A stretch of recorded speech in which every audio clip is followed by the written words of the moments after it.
रक्त वर्ग की बात करते हैं। रक्त वर्ग, रक्त वर्ग,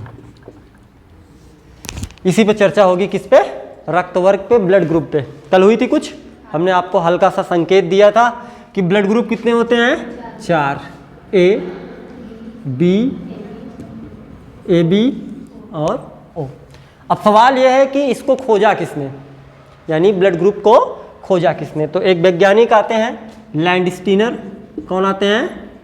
लैंडस्टीनर। और इनके साथ एक और वैज्ञानिक है जिनका नाम है वीनर। क्या नाम है? वीनर। ये चीज़ें नोट करते चलेंगे आप लोग। अगर नोट करते चलेंगे आपको बकायदा बखूबी चीज़ें जो है समझ में आएंगी। नहीं नोट करेंगे तो दिक्कत होगी, नोट करना जरूरी है। क्लार्क, लैंडस्टीनर और वीनर। अब इसके बाद ये ब्लड ग्रुप कैसे और किस प्रकार से होता है उसके बारे में आपको समझाते हैं। सबसे पहले अगर हम ब्लड की बात करें बच्चा, देखो ब्लड हमारा जो होता है, ब्लड के 2 पार्ट हो जाएंगे। एक पार्ट में आप प्लाज्मा रख लो। क्या रख लो? प्लाज्मा, कल बताया था। और एक में हमने आपको बताया था रुधिर कणिका। तो उस रुधिर कणिका में आप जिक्र कर लीजिए आरबीसी का। किसका? आरबीसी का, यानी रेड ब्लड कार्पोसेल्स का आप क्या कर लीजिए? जिक्र कर लीजिए। तो अब अगर प्लाज्मा की जब बात आती है तो प्लाज्मा में बेटा एंटीबॉडी होता है। प्लाज्मा में क्या पाया जाता है? एंटीबॉडी। और आरबीसी में जानते हो क्या होता है? होता है एंटीजन। क्या होता है? एंटीजन। इसमें होता है एंटीबॉडी और उसमें होता है एंटीजन। और यही जो एंटीजन है बच्चा, यही क्या बनाता है? रक्त वर्ग यानी ब्लड ग्रुप बनाता है। रक्त वर्ग यानी कि हमारा ब्लड ग्रुप का ये क्या करता है? निर्माण करता है। इतनी बातें समझ में आई। अब ये जो एंटीजन होता है इसको हम कई भागों में बांट सकते हैं। जैसे कैपिटल ए में लिखते हैं, इसको लिखेंगे कैपिटल ए, हमारा बी होता है, ए बी होता है, ओ होता है, ये चीज़ें इसमें आती है, उस पर भी चर्चा होगी। और एंटीबॉडी को हम स्मॉल लेटर में लिखेंगे। किस में लिखेंगे? स्मॉल में, ए और बी। समझ में आया? तो एंटीबॉडी और एंटीजन, 2 चीज़ें समझ में आ गई। अब यहाँ से चीज़ को समझना, प्लाज्मा क्या है? प्लाज्मा जैसे आपके पास ये एक ग्लास है बच्चा, इस ग्लास में पानी है, यानी इस ग्लास में प्लाज्मा है, ठीक है। अब ये जो रक्तवर्ग होगा यानी जो आरबीसी होगा, ए बी ओ, ये सब क्या होंगे? ये सब इसी में क्या करते हैं? तैरते रहते हैं। ये आकर के इसी प्लाज्मा के अंदर क्या करते हैं? तैरते रहते हैं। अब बातें समझ में आई? यानी ये सारी चीज़ें किस में तैरेंगी? प्लाज्मा के अंदर तैरेंगी, उसी प्लाज्मा के अंदर बहते हुए आपको नजर आएंगे। इतनी बातें समझ में आ गई। अब चलिए हम इस चीज़ को आगे, इतना नोट कर लीजिए, फटाफट नोट करिए। फिर इसके बाद हम चलते हैं कि इन चीज़ों को कैसे पहचाने, कैसे जाने, क्या होगा, इन सारी चीज़ों पे चर्चा करते हैं। ठीक है, हो गया? चलिए अब इसको हम इरेज करते हैं और फिर आगे चलते हैं। देखिए, ब्लड ग्रुप को पहचानने का सबसे आसान तरीका ये है, जब आप मेडिकल की तैयारी करेंगे और जब आप एक डॉक्टर बनेंगे तो आपको वहाँ प्रयोग करने के लिए चीज़ें मिलेंगी और आप देख करके चीज़ों को आसानी से बता पाएंगे कि कौन सा ब्लड ग्रुप क्या है क्या नहीं है। सबसे पहले ब्लड ग्रुप चेक करने के लिए आप जाओगे डॉक्टर के यहाँ कि ये पूछोगे हमारा ब्लड ग्रुप हमें बता दीजिए, तो वो क्या करेगा? एक पिन लेगा, आपके हाथ पे ऐसे चुभा देगा, आपका थोड़ा सा ब्लड निकलेगा, कांच की 2 स्लाइडें लेगा, उसी पर रख करके उसको ऐसे ऐसे फैला लेगा। इसके बाद उसमें कुछ सीरम वगैरह डाल करके माइक्रोस्कोप से क्या करेगा? सूक्ष्मदर्शी से देखेगा। जब सूक्ष्मदर्शी से वो देखेगा ना, तो उस ब्लड ग्रुप में उसे कुछ चीज़ें दिखाई देंगी, गोला, चपटा। हमको आपको बताया था ना कि गोल जो आरबीसी होता है वो गोल गोल होता है। कैसा होता है? गोल गोल, उभय अवतल टाइप का होता है, गोल गोल। लेकिन गोल गोल के साथ कुछ और भी संरचनाएं उसमें होती हैं जो ये दर्शाता है कि कौन सा ब्लड ग्रुप ए है, कौन सा बी है, कौन सा ए बी है और कौन सा ओ है। आपको डायग्राम में अभी दिखेगा ये चीज़ें। चलो हम ए की बात करते हैं कि ए कैसा होता है। देखो, जैसे ये हमने एक डायग्राम बना रहे हैं हम, ठीक है, मेरे साथ बनाते रहिएगा, अपनी कॉपी पे ड्रॉ करते रहिएगा आप लोग। ये जब आप सूक्ष्मदर्शी से देखेंगे कुछ इस प्रकार की संरचना दिखेगी और इसके साथ साथ एक पॉइंट इसमें दिखेगा, हल्का हल्का सा इसमें ना ऐसे उभार दिखेगा आपको, हल्का हल्का सा ऐसे उभार दिखेगा, ऐसे ऐसे ऐसे छोटे छोटे इसमें उभार दिखेंगे, उभरे हुए। और ये चारों तरफ, यहाँ इस पे भी होंगे, ऊपर की तरफ 3D पिक्चर में आप देख पाओगे, इधर भी ऐसे उभरे हुए होंगे। समझ में आया? तो जिन का ब्लड, जिनका ब्लड निकाल करके जब आप माइक्रोस्कोप से देखोगे बच्चा, अगर उसमें इस प्रकार की संरचनाएं आपको दिखाई दे, ऐसे उभरे उभरे टाइप के, समझ में आ गया, ऐसे उभरे उभरे टाइप के अगर दिखाई देते हैं तो ये आपका ब्लड ग्रुप ए होता है। क्या होता है? ए। क्या होता है? ए ब्लड ग्रुप। ऐसे ए जैसा बनता भी है, ये संरचना जो आप देखोगे ना, ये ए के जैसे ऐसे ऐसे बनता भी है, ए के शेप में, समझ में आया? तो आप ये तो ए हो गया। बी की बात जब करते हैं कि ब्लड ग्रुप बी क्या होता है, तो बी की भी संरचना हम बना लेते हैं। ये हमारे पास बी ब्लड ग्रुप है और इसको देख लेते हैं। तो बी में जानते हो ऐसे गोल गोल उभरा टाइप का होगा, ऐसे ऐसे ऐसे, ये वाला जो स्ट्रक्चर आपको दिखेगा ये किसका हो जाएगा? बी का। अब यहाँ से देखो बी कैसे बनाओगे, बी ऐसे बनाते हो, ऐसे दो गोला ले लोगे, गोला टाइप उभरा है, अब इसमें ऐसे कर दोगे तो बी बनता है कि नहीं बनता है ऐसे, तो ये कौन सा ब्लड ग्रुप हो जाएगा बच्चा? बी हो जाएगा। अब आते हैं ए बी की तरफ। तो ए बी का स्ट्रक्चर क्या होता है, इसमें आपको देखो ए भी है और बी भी है, तो इसका मतलब सीधा समझ जाओ कि इसमें ये वाला भी होगा और ये भी वाला भी, यानी कि ऐसे भी संरचना मिल जाएगी, ऐसे भी मिल जाएगी, ऐसे भी मिल जाएगी, ऐसे, यानी दोनों तरीके के जब संरचनाएं मिल जाएंगी तो ये हमारा कौन सा ब्लड ग्रुप हो जाएगा? ए बी हो जाएगा। ये माइक्रोस्कोप से देखने के बाद आपको ऑटोमेटिक चित्र में पता चलेगा कौन ए है, कौन बी है, कौन ए बी, समझ में आ गया? और ओ तो ओ ऐसे गोला सा है ना, ओ सीधा सीधा रहेगा, ओ पे आपको ऐसी कोई संरचना ही आपको दिखाई नहीं पड़ेगी, तो आप क्या समझ जाओगे वो कौन सा ब्लड ग्रुप है? ओ ब्लड ग्रुप है। इतनी बातें समझ में, बहुत इजी, बहुत आसान है। खून ले लो, स्लाइड पे गिरा लो, पतला कर लो, ले जाकर के माइक्रोस्कोप के अंदर देख लो, आपको दिखाई दे देगा। आपको हम यहाँ दिखा देते हैं, एक 3D स्ट्रक्चर में आप देखोगे ये चीज़ें दिखाई पड़ जाएंगी आपको। ये देखिए, यहाँ ओ पे देखिए आपको कुछ नहीं दिखेगा, पूरा गोला है, और इस पे देखिए आप, यहाँ आपको देखिए उभरा उभरा दिखाई देगा, ये बी वाला है, देख रहे हो, ये कौन सा है? बी वाला। और ए वाले पे देखिए ऐसे लंबा लंबा निकला रहेगा, ठीक है। और ए बी पे देखेंगे आप, ए बी पे आपको दोनों दिखेगा, ए बी पे देखिए आप, ए बी पे देखिए आपको दोनों दिखाई देंगे, दे रहा, इसका मतलब ये कौन सा ब्लड ग्रुप हो गया? A B. समझ में आ गया? ये वाला जो स्ट्रक्चर आप फोन में देखें, इसको हम अभी यहाँ लगा देंगे तो आप देख पाओगे वीडियो में, ठीक है, वो चीज़ें आपको समझ आ जाएगी। तो अब पहचान लेंगे, किसी का भी ब्लड ग्रुप होगा, इस प्रकार के स्ट्रक्चर आप देखोगे, आपको आसानी से क्या होगा वो समझ में आ जाएगा। आगे चला जाए, चलिए। हाँ बेटा बताओ, बोलो क्या दिक्कत है? अच्छा यस सर बोल रही हो, ठीक है। अब हम बात करते हैं प्लाज्मा के अंदर जो हमारा एंटीबॉडी होता है। अब यहाँ पे हम प्लाज्मा का जिक्र कर लेते हैं थोड़ा सा। प्लाज्मा, और प्लाज्मा में आपको हमने क्या बताया है? एंटीबॉडी होता है। क्या होता है? एंटीबॉडी। एंटीबॉडी को किससे लिखते हो बच्चा? स्मॉल ए से और स्मॉल बी से लिखा जाता है। समझ में आया? स्मॉल ए और स्मॉल बी से। एंटीबॉडी का अगर स्ट्रक्चर आपको बनाना हो तो आप कैसे बनाओगे?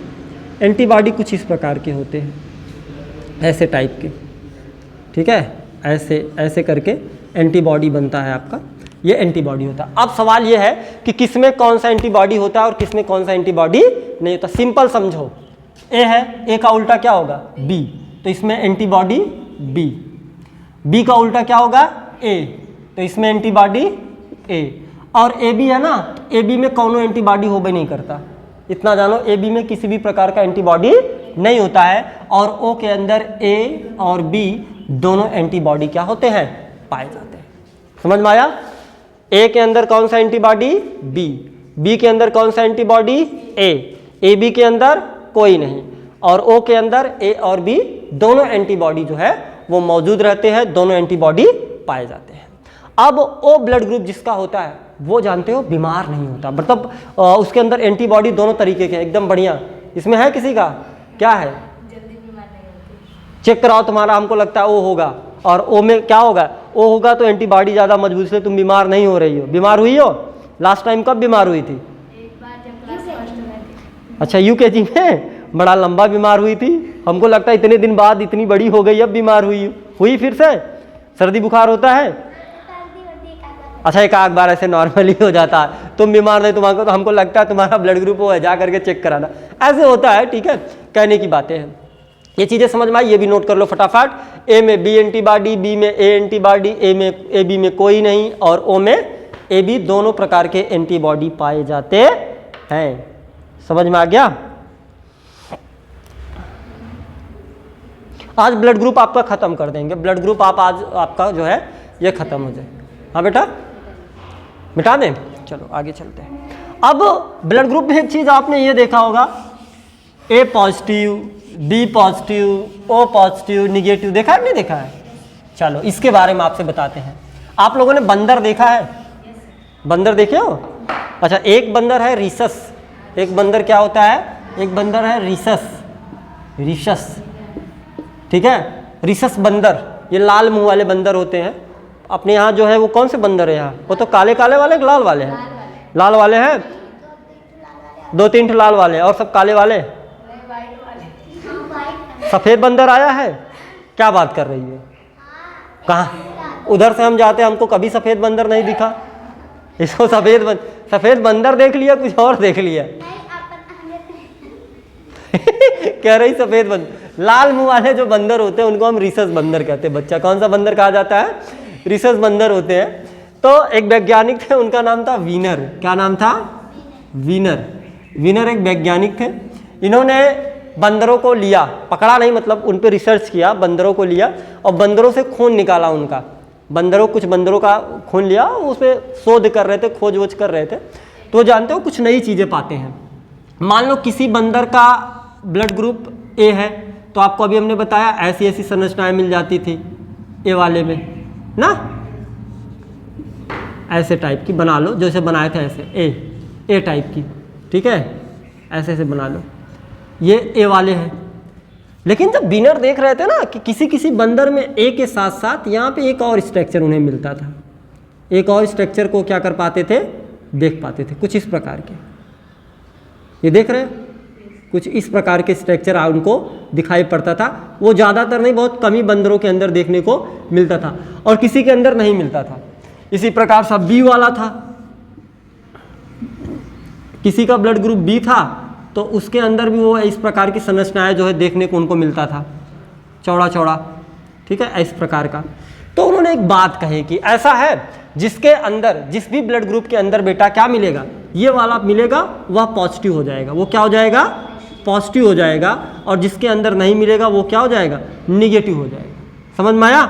जिसके अंदर मिलेगा वो पॉजिटिव, जिसके अंदर नहीं मिलेगा निगेटिव। अब मान लो यहाँ पे श्रेया है, श्रेया का ब्लड मैंने निकाल लिया और श्रेया का ब्लड ग्रुप ओ है। क्या है? ओ है। अगर ये ऐसे शेप में सीधा रह गया तो ये क्या हो जाएगी? निगेटिव। क्या हो जाएगी? निगेटिव। समझ में आया? और अगर इसके ब्लड ग्रुप के अंदर इस प्रकार की संरचना देखने को मिल जाए तो ओ पॉजिटिव कही जाएगी। क्या कही जाएगी? O positive. और नहीं मिला तो ओ नेगेटिव। ए के अंदर अगर मिला तो ए पॉजिटिव, नहीं मिला तो ए नेगेटिव। बी के अंदर मिला तो बी पॉजिटिव, नहीं मिला तो बी नेगेटिव। समझ में आ गया? तो इस प्रकार के ब्लड ग्रुप्स को हम जांच लेते हैं। आरएच फैक्टर बोला जाता है इसको। क्या बोलते हैं? आरएच फैक्टर बोला जाता है इसको। हम क्या बोलते हैं? आरएच फैक्टर बोलते हैं। इतनी बातें समझ में आ गई। अब अगला सवाल हमारे पास ये आता है कि अगर किसी को किसी का खून देना है तो क्या किया जा सकता है? हमने आपको बताया एक सर्वदाता होता है और एक क्या होता है? सर्वग्राही होता है। सर्वदाता कौन है बच्चा? ओ। सर्वग्राही कौन है? A B. तो ये 2 पॉइंट आपके परीक्षा के लिए इंपॉर्टेंट है। इन दोनों पॉइंट्स को आपको क्या करना है? अपने दिमाग में रखना है, समझते रहना है, ताकि आपको भविष्य में दिक्कत ना हो। समझ में आ गया? चलिए, यहाँ तक चीज़ें आपकी खत्म हो गई। अच्छा, एक चीज़ और जानकारी के लिए रख लो। जैसे आप ब्लड बैंक जब जाओगे, वहाँ से आप ब्लड लोगे, कहोगे आप ब्लड दोगे पहले, तो फिर वो आपको ब्लड देगा, उसके बदले के ले जा करके अपने पेशेंट को चढ़वा लीजिए। तब आप वो ब्लड लेकर के आएंगे चढ़ाने के लिए। तो ऐसा नहीं कि फ्रीजर से जिसमें रखा जाता है ब्लड, उस स्टोर से ला करके तुरंत नहीं चढ़ाया जाता है, क्योंकि वो ब्लड होता है एकदम ठंडा। क्या होता है? बेहद ठंडा होता है। अगर डायरेक्ट चढ़ा देंगे तो पेशेंट को दिक्कत हो जाएगी। तो ब्लड को पहले क्या करते हैं, आपको कहेंगे आप अपने पेट के अंदर रख लीजिए। ठीक है?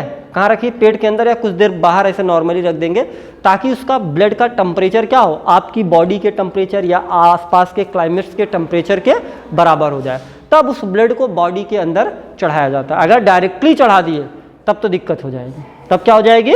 दिक्कत हो जाएगी। डायरेक्टली चढ़ाने का मतलब है फिर वो बर्फ़ तो है ये एकदम ठंडा है, बॉडी में किस प्रकार से रिएक्शन करेगा वो तो चढ़ने के बाद ही समझ में आएगा। तो इतनी चीज़ें ब्लड के बारे में समझ में आ गया। तो इसमें कुछ चीज़ें और आपको हम बता देते हैं। जैसे ब्लड का थक्का जमना क्या होता है? ब्लड का थक्का जमना क्या होता है। तो ब्लड के इसको कल हम अच्छे से इस पे समझेंगे, लेकिन आज ओरली समझ लो कैसे थक्का कैसे जमता है। देखो ब्लड को थक्का जमाने में जो सबसे इंपॉर्टेंट काम होता है वो होता है थ्रोम्बिन और फाइब्रोनोजन। किसका? थ्रोम्बिन और फाइब्रियोनोजन, ये दो प्रकार के प्रोटीन्स होते हैं। इनका काम होता है ब्लड को थक्का जमा देना। और एक और होता है जो आपके नसों के अंदर खून को जमने नहीं देता, वो क्या है? नहीं, बॉडी के अंदर नसों में खून को कौन नहीं जमने देता? हिपैरिन। हिपैरिन है वह नसों के अंदर खून को जमने नहीं देता, और प्रोथ्रोम्बिन और फाइब्रिनोजन ये शरीर के बाहर खून को क्या करते हैं? जमाने का काम करते हैं। मैं पूरा प्रोसेस आपको बताऊंगा। और कभी कभी आपको जनरली ऐसे नॉर्मल सवाल आता है, कौन सा विटामिन काम करता है खून को थक्का जमाने में? कौन सा विटामिन काम करता है? विटामिन के। कौन सा विटामिन? विटामिन के। ये चीज़ आप ध्यान रखिएगा, विटामिन के का आपको जिक्र मिलेगा कि विटामिन के जो है वह ब्लड को थक्का जमाने जैसी फंक्शन में क्या करता है? काम करता है। आपको वह काम करता दिखाई पड़ेगा। इतनी बातें समझ आ गई बच्चा? चलिए आगे अब चर्चा करते हैं। जैसे नॉर्मल कोई इंसान है, डॉक्टर कह दे कि उसके अंदर खून कम है, 7.5 पॉइंट तक अगर आपके अंदर खून है तो फिर आप खा पी करके खून को बढ़ा लोगे।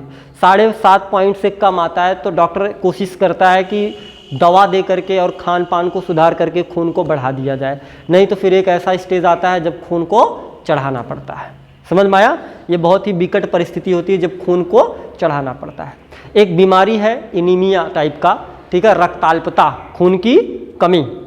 खून की कमी, इसमें आयरन, पालक, ये सारी चीज़ें हमें खानी चाहिए। जब भी आपको लगे कि हमारे खून में कमी हो रही तो सबसे ज़्यादा हमें क्या ध्यान देना है? आयरन खाना है।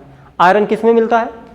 पालक। सबसे अच्छा स्रोत पालक है। पालक खूब दबा के खाओ, पालक का जूस दबा के पियो, आपका खून बढ़ता रहेगा। और अपने यहाँ गांव में सबसे बढ़िया आयरन ऐसे ना मिले तो गुड़ रोटी खाओ। क्या खाओ? गुड़ रोटी। गुड़ ले लो, पुपली बना लो, एक हाथ में गुड़ लो, एक हाथ से गुड़ खा लो, एक हाथ से रोटी काट लो, खाओ। गुड़ से खूब आयरन मिलेगा आपको भरपूर। बढ़ाओ खून जितना बढ़ाना है। लोहा सही बात है, लोहा खा लो खून बढ़ जाएगा। नहीं बेटा, वो लोहा में ऐसे डायरेक्टली नहीं खा पाएंगे। समझ में आया? अच्छा, कभी कभी मिठाई की दुकान पे आप जाओगे तो सोना खाए हो? सोना, एक सोने के भी देखोगे, सोने की पन्नी आती है, सोने की पन्नी, चांदी की पन्नी आती है। आप मिठाई छेना वोना खरीदने जाओ, उस पर देखोगे लगा रहता है ना, खा जाते हैं। वो हम डाइजेस्ट कर सकते हैं क्योंकि वो बहुत बारीक पतली सी पन्नी होती है, उसको खाएंगे वो डाइजेस्ट हो जाएगा। क्योंकि हमारा जो अमाशय है उसके अंदर जो HCl है ना, वो एक पट्टी जो ब्लेट होता है उसको पचाने की क्षमता रखता है। अगर आपने ब्लेट अपने मुंह में डाल दिया और ब्लेट निकल गए, ये सोचो कि जहाँ जाएगा पूरा हाथ वो सब काट देगा अंदर, वो बड़ी अमाशय में जहाँ गया वहीं गल जाएगा।